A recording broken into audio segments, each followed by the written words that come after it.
Totoo bang may librong gawa sa balat ng tao? Sobrang weird pakinggan, pero totoo. Merong isang lumang libro na tinatawag na The Destiny's the Lamb at ang cover nito legit na gawa sa human skin. Pero paano nangyari yun? At bakit may ganitong libro? Noong 17th century, may isang French doktor na si Ludovic Bouland.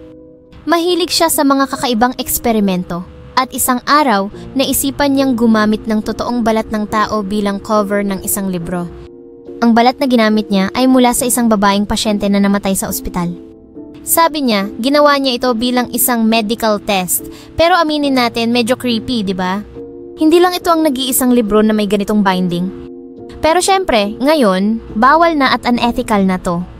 Noon, ginagamit ang human skin sa ilang medical books bilang rare collection o pang-display.